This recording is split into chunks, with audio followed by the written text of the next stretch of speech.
नमस्कार दोस्तों, मैं श्वेता और आपका स्वागत है हमारे चैनल पर। तो दोस्तों, आपने अक्सर सुना होगा कि एक राजा का बेटा ही एक राजा बनता है। पर आज मैं आप लोगों को एक ऐसी कहानी सुनाने जा रही हूँ जिसने पूरी दुनिया की सोच की धज्जियां उड़ा दी।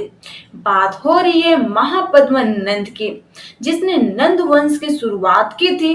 और मजे की बात तो यह है कि ये कोई राजकुमार नहीं था, बल्कि एक नाई था। अब सीन इमेजिन कीजिए, मगध में शिशुनाग वंश का राज था।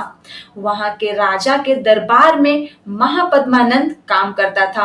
अब भाई बंदा इतना स्मार्ट और तेज था कि वो धीरे धीरे राजा का राइट हैंड बन गया। लोग कहते थे कि राजा का इतना करीबी था कि राजा उसे अपनी जान से भी ज्यादा भरोसा करता था। अब यही तो गलती कर दी राजा ने। उसे लगा ये तो अपना आदमी है, लेकिन उसे क्या पता था कि वही अपना आदमी ही उसकी कुर्सी का पाया काटने वाला है। फिर आया वो दिन जिसने इतिहास ही पलट दिया। महापद्मा नंद ने कोई लंबी लड़ाई नहीं लड़ी, बल्कि उसने सीधा महल के अंदर ही खेल कर दिया।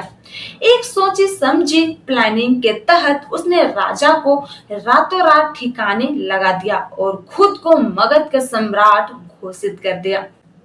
जब वो लोगों को पता चला कि कल तक जो बाल काटता था, आज वो सर काटने की ताकत रखता है, पूरे राज्य सन्नाटा छा गया। यह कोई मजाक नहीं, बल्कि ये खौफ था। उसने अपने रास्ते के हर कांटे को साफ कर दिया। अब देखो, उस टाइम के बड़े बड़े राजा और छत्र थे, उन्हें ये बात हजम नहीं हुई। वो बोले, ये नीची जाति का बंदा राजा कैसे बन गया? महापद्मा ने कहा, अच्छा ये प्रॉब्लम है। उसने अपनी तलवार निकाली और एक ऐसी उपाधि ली जिसने सबको कपा दिया। सर्वछत्रांतक, मतलब जो भी क्षत्रिय मेरे सामने आएगा वो बचेगा नहीं।